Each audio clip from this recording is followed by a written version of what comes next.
Hello, everyone. Welcome back. So today, we'll learn about rules of differentiation. So far, you've learned what the definition of derivative is, and basically what the definition of derivative is at a point and also the function in general. So now I want to learn some rules about how to actually take derivatives, see what the derivative is of different kinds of functions. Our goal is to be able to be able to use these rules of differentiation on their own. And then secondly, we want to be able to combine them. So if we have some kind of function where it has several of different kinds of functions in with it, we want to be able to take the derivatives of those as well. So first thing I want to mention is notation. So the derivative of f of x, you probably first learned is this, what's called f prime of x, this little apostrophe right here. But it can also be written this way. It's called d dx, and it's called ddx notation. So it can also be written like this. Okay. And we're going to use it for practice. We use it that way for most of the rest of the lesson.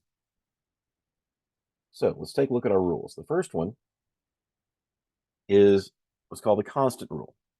So it says if you have a constant c as a real number, when it's not a variable, just a constant, you take the derivative of that, the derivative of any constant is always going to be 0. And that's because, remember, derivative gives you a rate of change, an instantaneous rate of change. And a constant, remember, never changes. So then its rate of change has to be 0. Let's come over here on the right and look at some examples as we go through the rules, and we'll start working on combining them. So,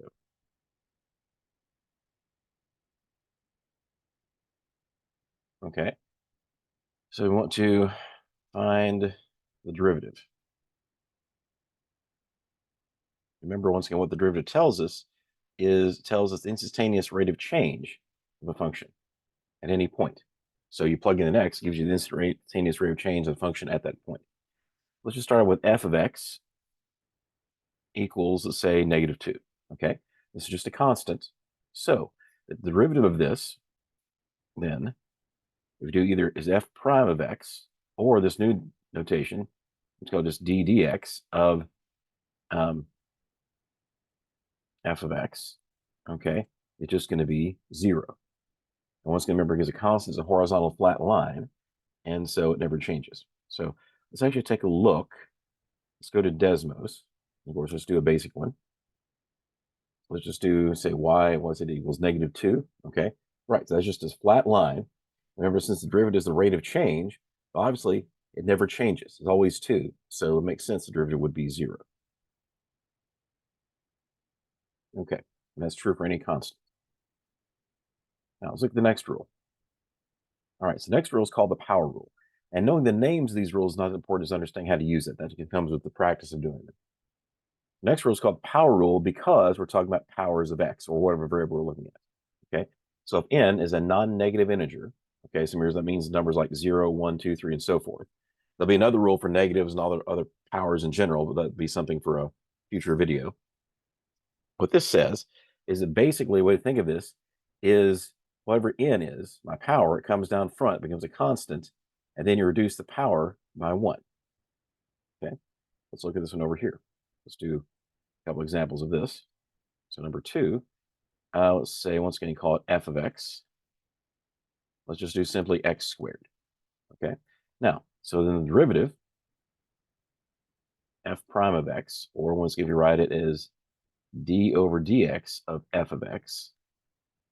So once again, this number, the current power comes down front, becomes a constant 2, then reduce the power by 1. It becomes just 1 x to the first, it doesn't look at apostrophe, or simply just 2x. And once again, remember that gives you the instantaneous rate of change. So I plug in a value of x, that tells me what the instantaneous rate of change is for x squared at that point, to that x value. Let's go back to Desmos. Now, obviously, we know what the graph of a parabola looks like. I'll just turn this one off. Let's just graph that, y equals x squared. We'll show you the graph y equals 2x along with it. This is the graph of the derivative. What that's going to tell us then, that will tell us then each point, each value of x, what the slope of the tangent line is. Okay, remember, that's what tells you the instantaneous rate of change or the slope of the tangent line to that function. All right. So, example 0, okay. So when x is 0, let's actually start over here first. So when x is -2, all right, this is -4. Okay, and that's what that would be. So if you plugged in -2, let's actually go back over here. Let's actually do a couple examples. Let's call this maybe part A. So how about f prime of -2? Okay, so that's going to be 2 times -2, and that's equal to 4. Okay, so at -2, that's the slope of the tangent line. Okay, how about B? This is do f prime of 0. So then just 2 times 0 is 0. Look at the graph here in a minute. Let's do one more. Just how about do f prime of +1? That's going to be 2 times 1, which is 2. Let's go back and look at all three of those. Plug those in. Oops, that's not what I wanted to do. Sorry. There we go. Okay. Right. So we said that x is -2. Then this tells me here that my slope of my tangent line at this point, if I found the slope of the point at that line, that point, the slope would be -4.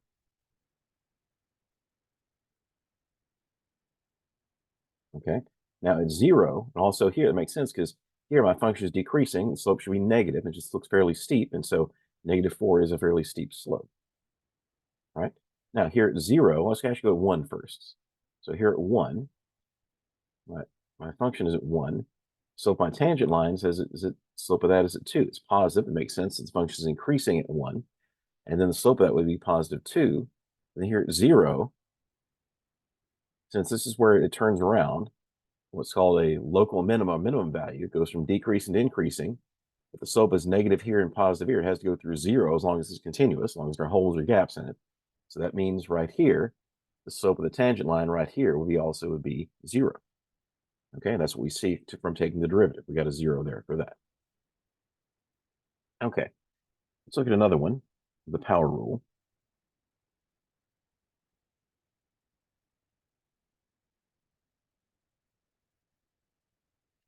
Okay, let's call it a g of x this time. Of course, you can call it whatever you want.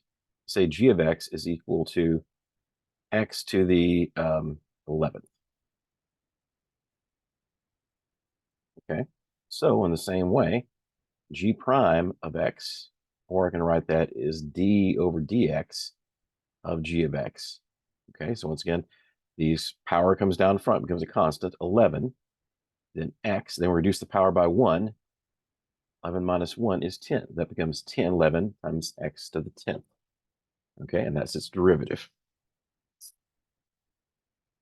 Okay, let's look at one more example. Let's actually include something else as well. This is an important rule. We use this a lot, so let's make sure we understand this.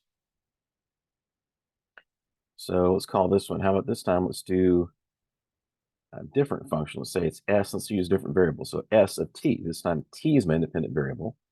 And let's say this is, what should I do? Let's make it, let's just do x cubed. Okay. So the derivative, s prime of t. This time, since my independent variable is t instead of x, like you see here, I just replace the x's with t's. And so it's going to be d over dt of s of t. Once again, so the power, original power comes down front, becomes a constant of 3. Then x, then reduce the power by 1, 3x squared. Okay? Now, let's say we want to find, let's mention this right here. So s of 1, we just plug in 1. That's 1 cubed is just 1. Okay? So what that means, the point 1, 1 is on the graph of s of t. Okay, so let's actually go back to Desmos and show that.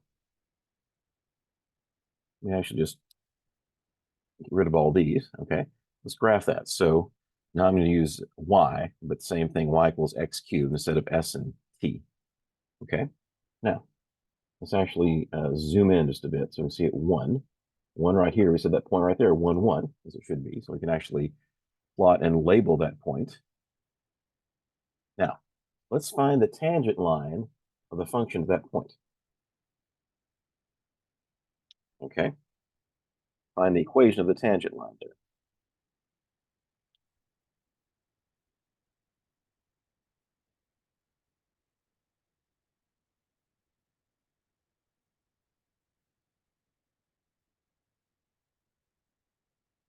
Okay, so we know the slope of the tangent line. Well, let's go back. So we want to find, so think back to your college algebra, we want to find y equals mx plus b. Okay, so remember m is your slope, b is the y-intercept. So when our m is our derivative, the value of our derivative at 1. Okay, m is equal to s prime of 1. Okay, we know the derivative. It gives us the slope of the tangent line at any point we choose. Let's choose, oops, I actually realized I made a mistake. That should be a t, not an x. So that didn't confuse anyone. I'm just used to writing x's. Yeah, that should be a t. Okay, so if I plug in 1 here, it's going to be 3 times 1 squared. Of course, 1 squared is 1, so 3 times 1 is equal to 3. Okay, that's my slope. So what I have so far is y equals 3x plus b. That's what I have so far. Now I need to find b. Okay, so to do that, I'm going to plug in my point. Point I chose on the graph is 1, 1. And that would give me b. Okay, plug that in. So y is 1 is equal to 3 times x. And x is 1 plus b. So 1 is equal to 3 plus b. Subtract 3 from both sides. And so b is going to be negative 2. So the tangent line at 1, 1 is y equals 3x minus 2. Okay, so let's graph that, compare it to our graph of the function, and make sure that's correct. All right, so y equals 3x minus 2. Yeah, exactly. We can see that. We can zoom in a bit again. We can see that basically it touches that graph at only that one point right there at 1, 1. That's our tangent line. And once again, the slope of the tangent line is our derivative. That's the rate of change at that point, positive 3. Okay. Now let's look at our next rule. Our next rule is called the constant multiple rule. And once again, knowing the names of the rule is not important as being able to understand it. So what this says, once again, let's read it. If your function f is differentiable at x, okay, so basically no holes or gaps or asymptotes, anything like that at x, and c is constant, then if I take the derivative of a function with a constant in front of it, c times f of x, I can essentially just move through the constant, pull the constant out front, and then take the derivative of the function. Okay, so essentially just pull the constant out front, or the derivative kind of moves through the constant, however you want to think of it. So this, let's do our next one. This will be number 5. Okay, so this time let's find the derivative of f of x is equal to about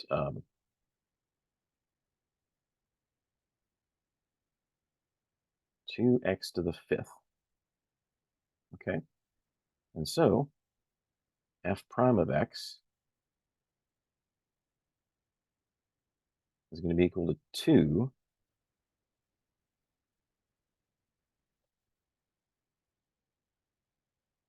times the derivative of, oops, derivative of x to the 5th.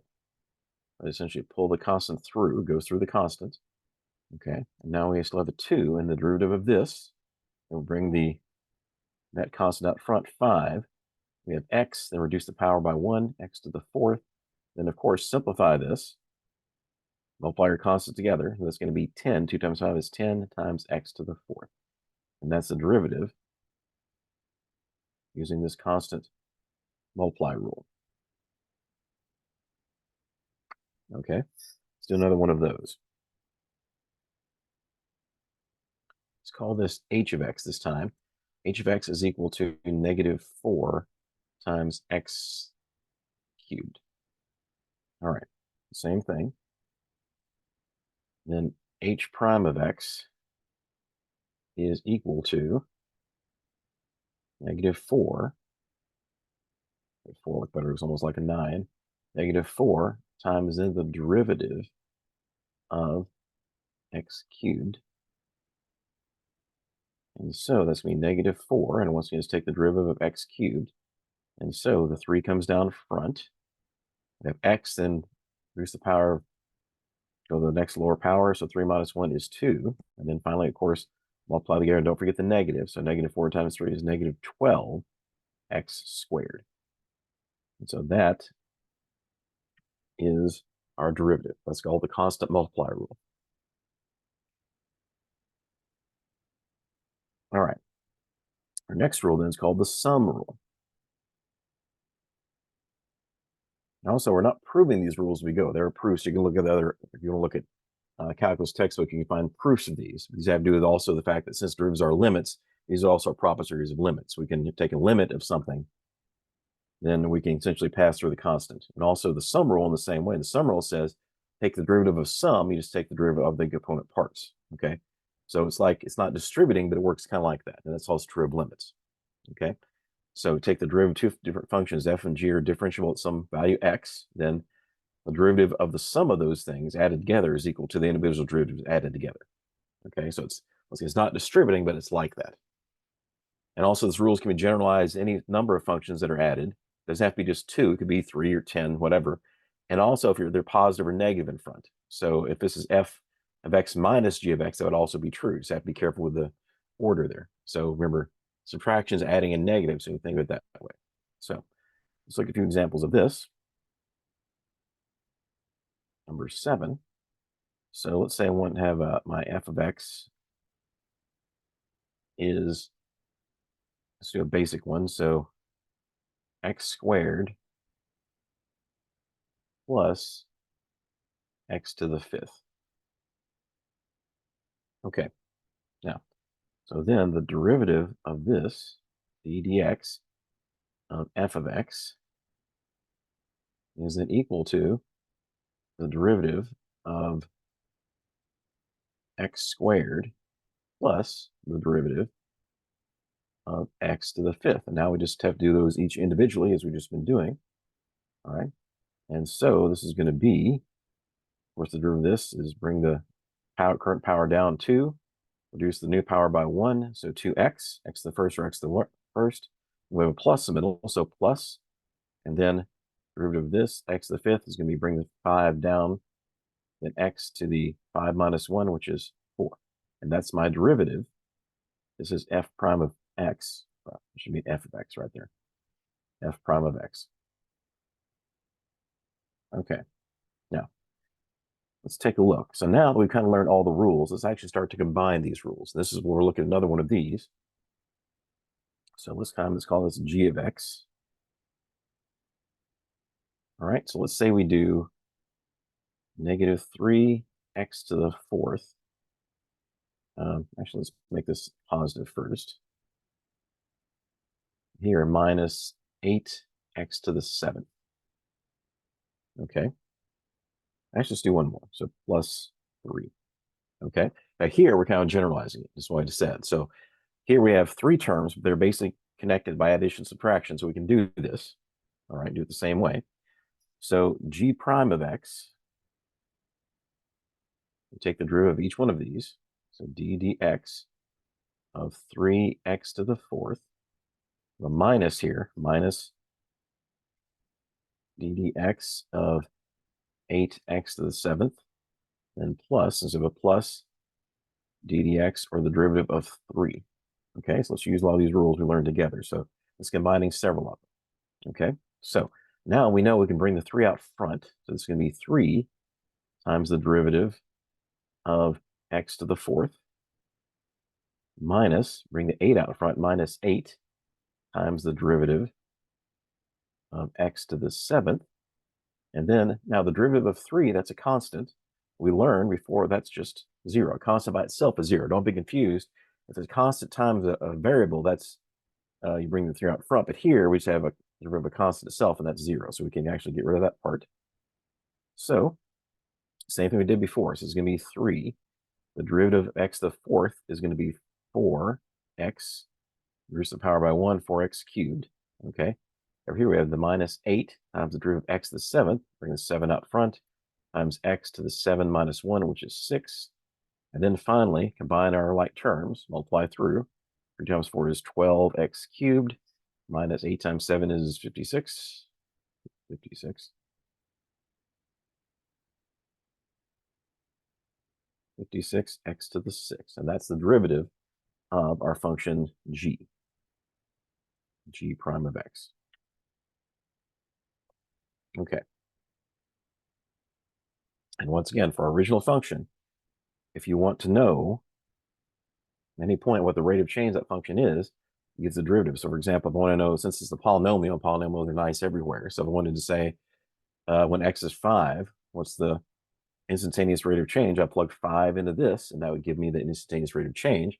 And also, if you wanted to find the tangent line at some point, do the same thing. This will give you the slope at that point, and then, of course, you have to know your x and y coordinate, then plug that in. Okay. Now, let's do one that's also just a bit different. Okay. Let's call this, I'm going to call this g of t this time, just using different variables.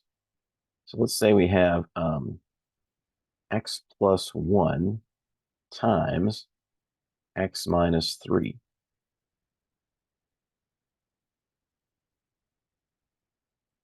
Okay. Now, this is something we haven't seen yet. Now, maybe wondering what should we do, because here we have two things multiplied together to, remember, those called binomials multiplied together. What do we do here? Well, actually, in the future, we'll learn a rule. It's called the power of the product rule. We can actually take care of this. But here, the best thing we have to do is just actually multiply this through. Okay. So multiply here. I'll FOIL this out. And so that's going to be, first term x times x is x squared. Outer terms is x times negative 3x. Inner term is plus 1x or plus x. My last term is 1 times negative 3 is negative 3. Combine my like terms, it gives me x squared. Right, sorry. Forgot there should be t's. Well, in fact, let me just make this, it's already done this much. Just make this an x. We'll do a t on the next one.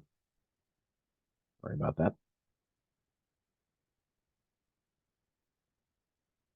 So x squared minus 2x minus 3. Okay.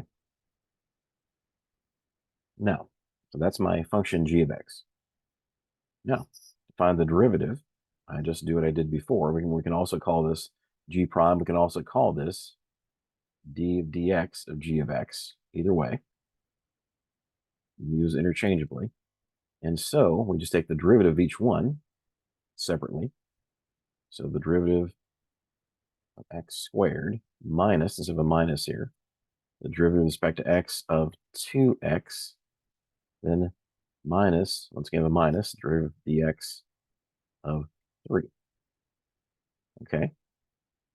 And then just follow this. And so here, of course, derivative of x squared is 2x minus derivative of this is going to be 2, bring the 2 out front, then the derivative of x. And then, of course, the derivative of a constant is 0, so minus 0. Makes your life a little bit easier there. The 2x, then we have minus 2. Actually, the derivative of x, so remember, this is x, or the same as x to the first. We're at a 1. And so that's going to be 1 times x to the 0. Okay? We'll do this first time one way, so make sure it's clear. All right? Of course, we have this term here is gone. 0 goes away. Now, of course, that just becomes, remember, x to 0 is just 1. So that just becomes 1. So the derivative of x by itself is simply 1. So this is 2x minus 2. That's the derivative of that function. Okay.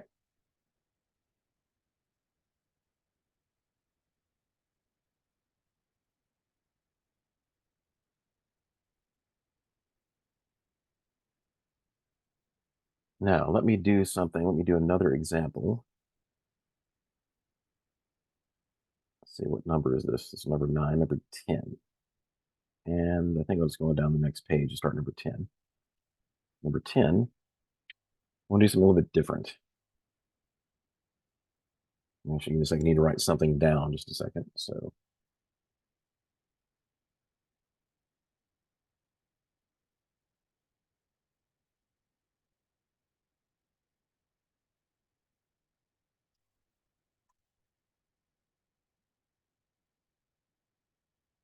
okay. this is going to be a bit different. So we're going to state here is we want to find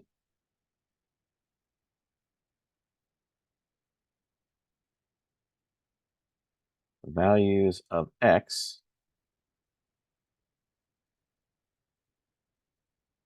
where basically where f prime of x equals 0. And then let's say if our function f of x looks like this. So fx is 1/3 x cubed.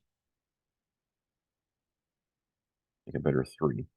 1/3 x cubed minus x squared minus 3x. Okay. Now, let's actually graph this. So let's go back to Desmos. This will help us out. Get rid of these. So we'll do 1/3. Just do 1 divided by 3. Then do the cursor up. X cubed minus x squared minus 3x. And we have to zoom out a bit.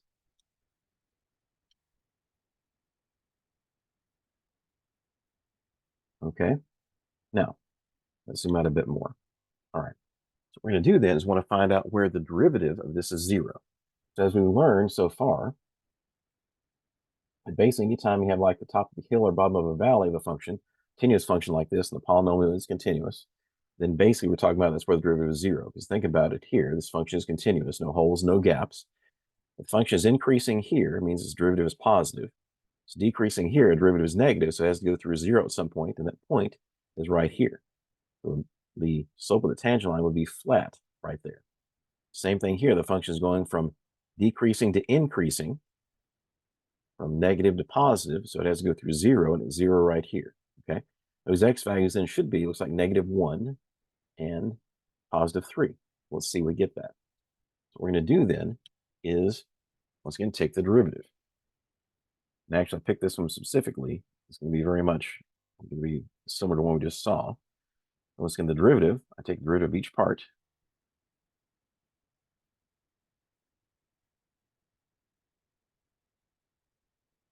Minus, we have a minus there, the derivative of x squared. Then we have a minus again, the derivative of 3x.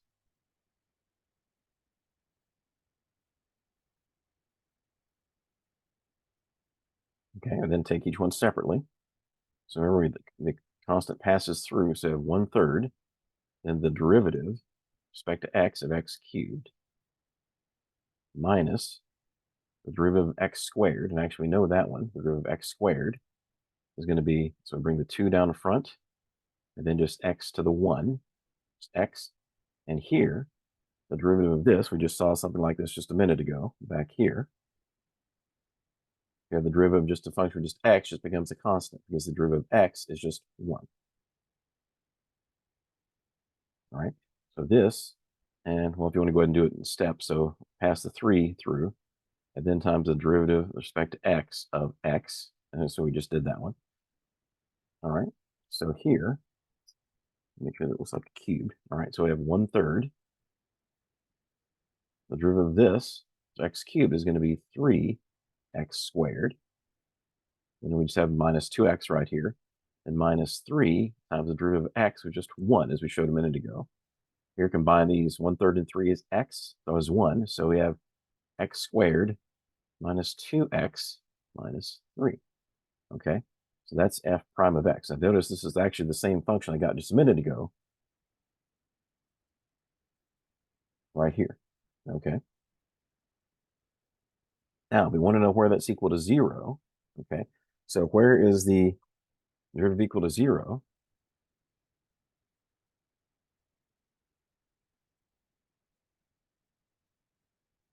That was our question. So I want to solve this. And x, I'm getting ahead of myself. Just solve this, set this equal to 0, and solve x squared minus 2x minus 3. Okay, and what I'm going to do is I'm going to factor this.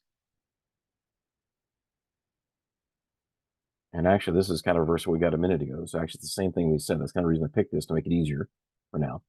Of course, you could use a quadratic formula. We'll just factor this. It factors into x plus 1, x minus 3.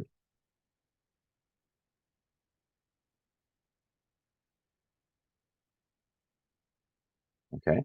And if you remember from algebra, what you do here is, since these things multiply together have to equal to 0, if you multiply 0 times something, it's got to be 0. So if either one of these factors is 0, it makes this a true statement. So we just solve. We set x plus 1 is equal to 0 and solve that. X minus 3 equal to 0 and solve that. And so this is going to be x is equal to -1 and x is equal to +3. Those are the two places, only two places, where our derivative is equal to 0. And if we look, that's what we saw in our graph.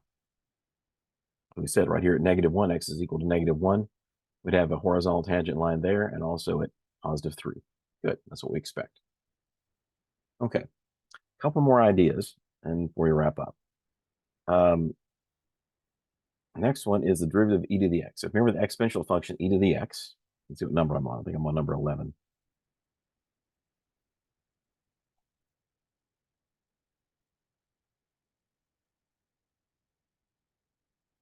Okay, so let's do this. Let's say function g of t, well, let's just call it x for now.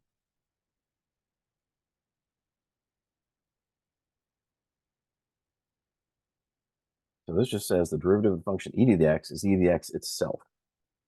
Okay, so that's kind of an interesting case. Now, this also follows all the rules we've seen before. Okay, so let's say I want to have g to the x is equal to 2 times e to the x.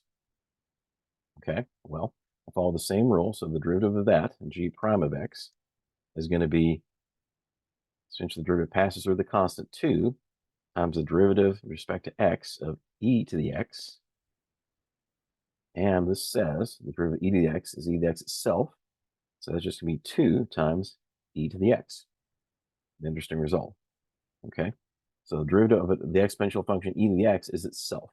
Now, that's not true of other, if it's like 2 to the x, it would be different. Okay, but e to the x is just that.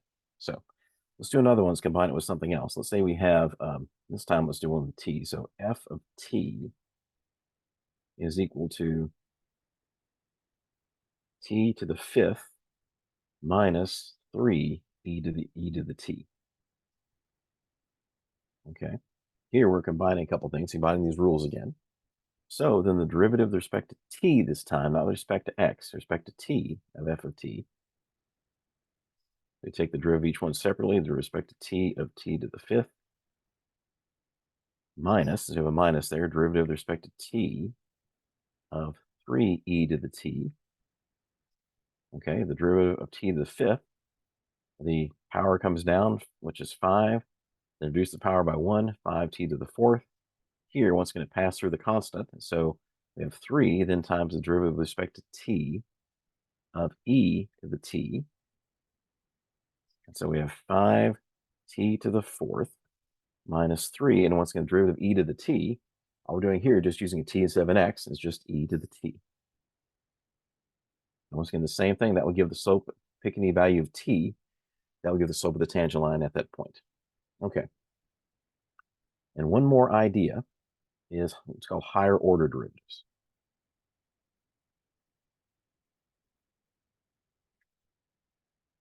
So higher order derivatives, if you notice this function, like this function right here, I can take the derivative of that again if I want. Okay, it's still a function and still has a derivative. So if I take the derivative of this, that's called the second derivative of my original function. So let's start out with a basic one. All right, so let's start out with something to make this more clear. Start with some basic function. Let's just do g of x is equal to, let's do x cubed. Okay, now we know the first derivative can be written this way. Okay, what we've been doing is that's going to be 3x squared. Okay, now if I take the derivative of this, okay, and that's called, written a couple different ways. That's called the second derivative, be written often as essentially 2 hash marks here, or it can also be written like this. In fact, let me back up just a second. Let me actually put this in. So something you may not have seen, we can also write this as d of g dx, like this. That's another notation you'll see in the future, is equal to 3x squared. Okay. Now here, I have a second. If I take the derivative of this, I'm taking the derivative of the first derivative, which becomes the second derivative of the original function. And that can be written like this, d squared g over dx squared. Okay. Well, I do just take the derivative of this. So we have the 3 passes through. Okay. Then the derivative of x squared is 2 to the x. And of course, that's 6x. Okay. Now, I can keep going if I want. And also realize there's one more notation I didn't write. You can sometimes write this as g, have a 2 here of x. This one's not as common for the second derivative, but is valid. Okay. These are just different ways of writing the second derivative. Now, the third derivative, I can write 3 hash marks, 3 apostrophes, 1, 2, 3. We usually don't do more than 3 of those. Of x can be also written as g with a 3 right here of x. That's a 3. Okay. Or I can also write it just like this, replace the 2 with the 3, d cubed g of dx cubed. Okay. But take the derivative of this. All right. So that is the third, essentially the first derivative of this, but the third derivative of the original. These are called higher order derivatives. And that, of course, pass the constant through is going to be 6.